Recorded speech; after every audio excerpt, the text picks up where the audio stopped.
Before we talk about nations, strategies, or power, I want you to remember something deeper. Every empire, every leader, every great story in history began with a vision, a belief that they were chosen for a purpose greater than themselves. Tonight, we're not just speaking about politics or economics. We're speaking about destiny. The clash we're about to explore is not only written in headlines, it's written in the human spirit, the drive to lead, to protect, to define the future. So open your mind, steady your heart, and stay with me, because what you'll hear tonight will change how you see the world. The United States has long positioned itself as the primary architect and guardian of the international order that emerged after World War II. This system, built on institutions like the United Nations, the International Monetary Fund, and the World Bank, was designed in a way that reflects U.S. values, interests, and economic priorities. Within this framework, the U.S. assumes not just the role of a participant, but the leader, setting the pace for global trade, security, and diplomacy. In this role, Washington has cultivated a network of alliances and partnerships that reinforce its leadership position. Whether through military agreements, trade deals, or shared political interests, these relationships are structured to keep the U.S. at the center of decision-making on matters that affect global stability. This centrality allows America to exert influence over how resources are distributed, how conflicts are resolved, and how technological and economic standards are established. The rise of China and India presents a significant challenge to this arrangement. Both nations are not only expanding economically, but are also asserting their own visions of how the world should operate. They are building alternative trade routes, forming regional alliances, and investing heavily in industries that could reduce dependency on the West. To the U.S., this is not just competition, it is a potential shift in the balance of power that could rewrite the rules of international engagement. Global power dynamics, therefore, are not static. They are a constant push and pull between rising powers and established ones. The U.S. sees any tilt toward Beijing or New Delhi as a threat to the current order it has worked to sustain for decades. In this context, every diplomatic move, trade policy, and military decision becomes part of a broader struggle to maintain that leading position. The economic rivalry between the United States, China, and India is rooted in the pursuit of market dominance, technological leadership, and control over the global flow of capital.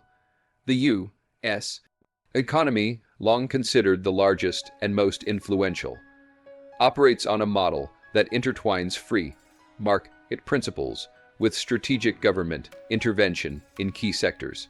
This approach has allowed it to set the tone for international trade rules, dictate financial norms, and hold significant sway over institutions like the World Trade Organization. China, with its manufacturing prowess and state-directed economic model, has emerged as the world's second largest economy, challenging the U.S. in sectors from infrastructure development to advanced technology. Its Belt and Road Initiative has extended its influence across Asia, Africa, and parts of Europe, creating new trade dependencies and alternative economic pathways that bypass U.S. controlled systems. Meanwhile, India is leveraging its demographic advantage, service, sector strength, and growing industrial base to position itself as a central hub for both manufacturing and digital innovation. The United States views this dual rise as more than just a statistical shift in GDP rankings. It represents the potential erosion of its ability to control trade flows, currency dominance, and global investment patterns. In response, the U.S. employs strategies such as trade tariffs, investment restrictions, export controls on critical technologies, and the promotion of regional trade agreements that favor its allies. This competition also extends into emerging markets, where all three nations are vying to secure contracts, infrastructure projects, and resource agreements. Economic influence in these regions often translates into political leverage, further intensifying the contest. The outcome of this rivalry will not simply be measured in economic growth rates, but in who ultimately shapes the next era of global commerce and production priorities. The United States maintains the most powerful and technologically advanced military force in the world, a position it has held since the end of World War II. This supremacy is not merely a matter of troop numbers or weapons stockpiles. It is the product of decades of innovation, global basing, and strategic planning that enable the U.S. to project power anywhere on the planet within hours.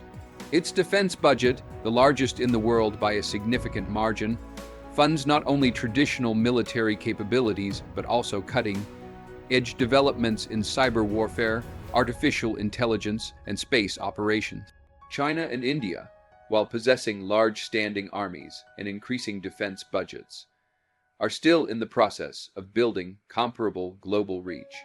China has been expanding its navy, developing hypersonic missiles, and establishing overseas military facilities, signaling its ambition to challenge U.S. influence in the Indo-Pacific and beyond.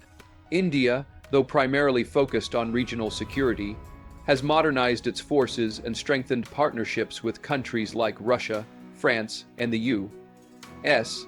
itself to enhance its defense capabilities. For Washington, military supremacy serves as both a deterrent and a tool of influence. The presence of U.S. forces in strategic regions, from the Persian Gulf to the South China Sea, allows it to safeguard trade routes, respond quickly to conflicts, and reassure allies. Military alliances such as NATO, AUKUS, and the Quad extend this reach by integrating partner nations into coordinated defense strategies. The U.S. understands that military power underpins economic and diplomatic influence. Without a credible capacity to enforce its interests, its role as a global leader would weaken. This is why it continues to invest heavily in modernizing its forces, maintaining a technological edge, and demonstrating its readiness through frequent joint exercises and high-profile deployments. The United States has long recognized that technological leadership is a decisive factor in determining global power. Control over innovation not only drives economic growth, but also shapes military capabilities, intelligence gathering, and the standards by which future technologies are developed. From the early dominance in computing and the internet to leadership in aerospace, biotechnology, and advanced manufacturing, the U.S. has positioned itself as the primary hub of breakthrough technologies. One of the most critical areas is semiconductors, the building blocks of modern electronics. The U.S., along with key allies like Taiwan, South Korea, and Japan, holds a commanding position in the design and production of high-performance chips. This control allows it to influence who gains access to the most advanced computing power. Export restrictions on sensitive technologies, such as advanced lithography equipment or artificial intelligence algorithms, are used strategically to slow the progress of competitors like China. China and India are both investing heavily to close this gap. China has launched state-backed initiatives worth hundreds of billions of dollars to develop indigenous semiconductor manufacturing and lead in areas like 5G infrastructure, quantum computing, and green energy technology. India is focusing on building its own digital ecosystem, expanding space exploration, and promoting tech startups to compete in the global market. For the U.S., retaining technological control is not just about invention, it is also about setting the rules. American companies and institutions often play a central role in drafting global technical standards, influencing how emerging industries operate and ensuring that they align with U.S. strategic interests. This dominance extends into intellectual property rights, patent systems, and research collaborations, all of which reinforce the country's ability to shape the technological future in ways that maintain its leadership position. The United States has built an extensive web of alliances and partnerships designed to reinforce its global influence and counterbalance the rise of other major powers. These alliances serve multiple purposes: military cooperation, intelligence sharing, economic coordination, and diplomatic alignment, allowing the U.S. to project strength far beyond its own borders. NATO remains the most well-known example, binding North America and Europe into a mutual defense framework that has shaped global security for decades. In the Indo-Pacific, Alliances and partnerships are tailored to address the strategic challenge posed by China's expanding influence. The Quad, comprising the U.S., Japan, India, and Australia, is a platform for coordinating on maritime security, infrastructure investment, and technology standards. AUKUS, involving the U.S., the UK, and Australia, focuses on advanced military technologies such as nuclear-powered submarines and strengthens the military presence in the Pacific. Beyond formal treaties, the U.S. maintains close defense and economic ties with countries like South Korea, the Philippines, Israel, and Saudi Arabia. These relationships give it access to critical geographic locations, from the South China Sea to the Middle East's energy corridors. The U.S. also works to integrate emerging partners in Africa and Latin America into its network, often providing military aid, training, and economic incentives in return for political alignment. Strategic alliances also act as force multipliers. By coordinating with allies, the U.S. can extend its influence into regions it cannot dominate alone, creating a layered system of deterrence against potential rivals. Joint exercises, shared intelligence systems, and coordinated diplomatic actions amplify Washington's capacity to shape outcomes in disputes, trade negotiations, and security crises. These partnerships are intentionally structured to reinforce a balance of power that favors U.S. interests while limiting the ability of rising nations like China and India to set their own independent course in global affairs. The United States views control over critical resources as a cornerstone of its global influence. Resources such as oil, natural gas, rare earth minerals, and strategic metals are not just commodities. They are essential to powering economies, building advanced technologies, and sustaining military readiness. By securing access to these resources, the U.S. ensures both its own economic stability and its ability to dictate terms in the global marketplace. Energy security has been a long-standing priority. The U.S. maintains strong relationships with major oil producers in the Middle East, such as Saudi Arabia, and invests heavily in energy transport routes, like shipping lanes and pipelines. This ensures that disruptions in supply can be mitigated and that American companies remain influential players in global energy markets. In recent years, the U.S. has also expanded its own energy production through shale oil and gas, reducing dependence on imports while maintaining leverage over international prices. Rare earth minerals, critical for electronics, renewable energy systems, and advanced weaponry, are another strategic focus. Although China dominates global rare earth production, the U.S. has been diversifying supply chains by investing in mining projects in Australia, Canada, and Africa. This diversification reduces vulnerability to resource-based coercion from rivals. Control over maritime choke points such as the Strait of Hormuz, the Panama Canal, and the South China Sea further enhances resource security. By maintaining a military and diplomatic presence in these areas, the U.S. can safeguard the flow of goods and energy, while also having the capacity to disrupt rival nations' access if necessary. Beyond raw materials, the U.S. also invests in technologies for resource efficiency, renewable energy, and storage systems. These efforts reduce long-term dependence on volatile markets, while ensuring that America retains the ability to adapt quickly to shifts in global resource competition. The United States wields cultural influence as a powerful form of soft power, shaping global perceptions, values, and aspirations. This influence flows through its entertainment industry, educational institutions, technology platforms, and lifestyle branding, creating a pervasive presence in the everyday lives of people worldwide.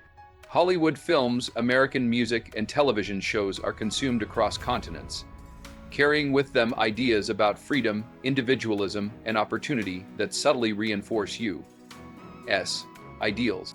American universities attract hundreds of thousands of international students each year, many of whom return to their home countries, carrying a mix of professional skills and cultural impressions shaped by their time in the These alumni often occupy leadership positions in business, government, and academia, indirectly supporting American approaches to governance, economics, and innovation. Technology companies such as Apple, Google, Meta, and Netflix act as both commercial entities and cultural ambassadors. The platforms they create set global standards for communication, entertainment, and digital interaction. Social media trends originating in the U.S. often spread worldwide within hours, influencing fashion, political movements, and public discourse. Even consumer brands, ranging from fast food chains to sports apparel, project a particular vision of the American way of life. They promote convenience, choice, and a sense of modernity that resonates with diverse audiences. Cultural influence also extends to sports, with events like the NBA Finals or the Super Bowl attracting global attention and reinforcing the image of American athleticism and spectacle. Through cultural diplomacy programs, the U.S. sponsors art exhibitions, music tours, and educational exchanges, presenting itself as open, innovative, and creative. This cultural reach strengthens the U.S. position on the world stage by making its values familiar and, in many cases, aspirational, shaping the preferences and loyalties of future generations across multiple regions.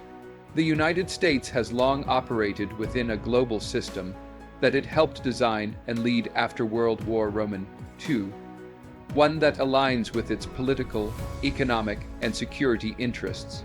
This order is built on institutions such as the United Nations, the World Bank, the International Monetary Fund, and various trade agreements that promote rules and norms favorable to U.S.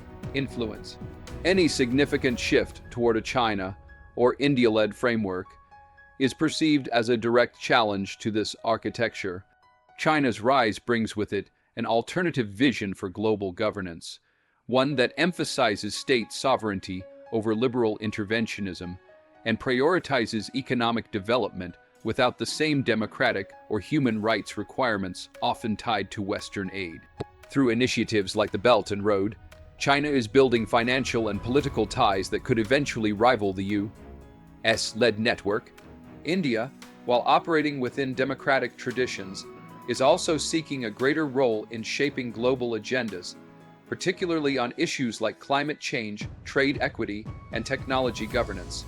For Washington, a new world order, led or heavily influenced by these rising powers, could mean diminished control over global decision-making. It could alter who sets trade standards, how military alliances are formed, and what principles govern international law. In such a system, U.S. leverage in disputes, sanctions, and negotiations could weaken. This fear is not solely about losing economic dominance. It's about losing the ability to define the terms of global engagement.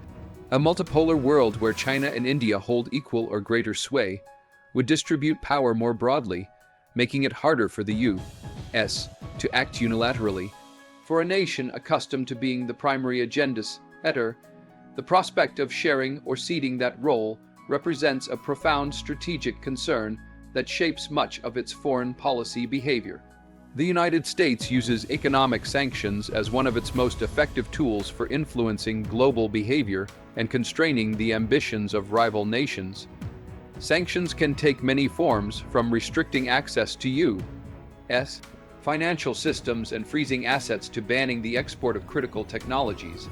Because the U.S. dollar serves as the dominant global reserve currency, and most international trade is routed through systems influenced or regulated by the U.S. These measures carry significant weight. Sanctions are often paired with diplomatic initiatives, allowing Washington to present them as part of a broader strategy rather than isolated punishment. This combination enables the U.S. to pressure targeted nations while offering negotiation pathways to modify or lift restrictions. By leveraging both economic and diplomatic tools, the U.S. can influence the policies of countries without direct military confrontation. China and India, as emerging powers, are not immune to this approach. While the U.S. has avoided large-scale sanctions against India due to strategic partnerships, it has used targeted measures in response to specific defense and trade decisions. Against China, the sanctions have been more extensive, covering sectors like telecommunications, high-tech manufacturing, and military-linked companies. These measures aim to slow technological advancements and limit the capacity for economic expansion in areas that could shift the balance of power. Diplomacy plays a dual role. It builds coalitions to support sanctions and prevents targeted nations from finding easy alternatives. Through the United Nations, the G7, and bilateral agreements, the U.S. works to align allies with its policies, thereby multiplying the impact of sanctions. This coordinated effort reinforces American influence while making it more difficult for rivals to bypass restrictions, keeping them within a system where the U.S. retains substantial control over economic outcomes. The United States has cultivated a powerful psychological narrative that frames its role in the world as that of a defender of freedom, democracy, and capitalist opportunity.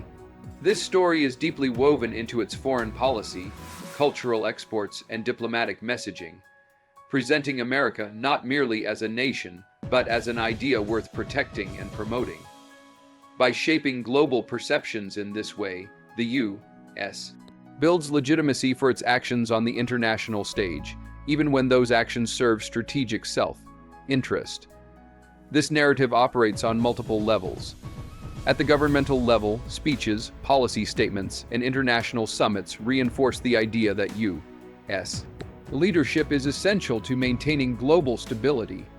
In times of conflict or crisis, American officials often portray U.S. intervention as a moral necessity rather than a strategic choice, appealing to the shared values of allies and persuading neutral parties to align with Washington's vision. Through media and cultural channels, the U.S. amplifies this image. Hollywood films, news networks, and social media platforms frequently depict the U.S. as a place where hard work leads to success, innovation thrives, and personal freedoms are protected. This not only attracts talent and investment, but also fosters an aspirational connection between global audiences and the American model. For rivals like China and India, this narrative presents a challenge because it sets a high bar for legitimacy in the eyes of the world. Even when the U.S. engages in competitive or confrontational policies, the moral framing often makes it harder for opponents to portray themselves as equally credible leaders of a global order. By constantly reinforcing its role as the protector of certain universal values, the U.S. creates a psychological environment in which resistance to its influence can be perceived as resistance to the ideals themselves. In the shifting tides of global power, the United States is determined to safeguard its position through economic dominance, military strength, technological leadership, strategic alliances, and the control of resources and narratives. China and India may rise with impressive speed, but they face a superpower unwilling to yield ground in shaping the rules of the modern world. This is not just a contest of nations, it is a contest of visions, each striving to define the future. Good luck in delivering your speech. May your words command attention, spark thought, and leave a lasting impression.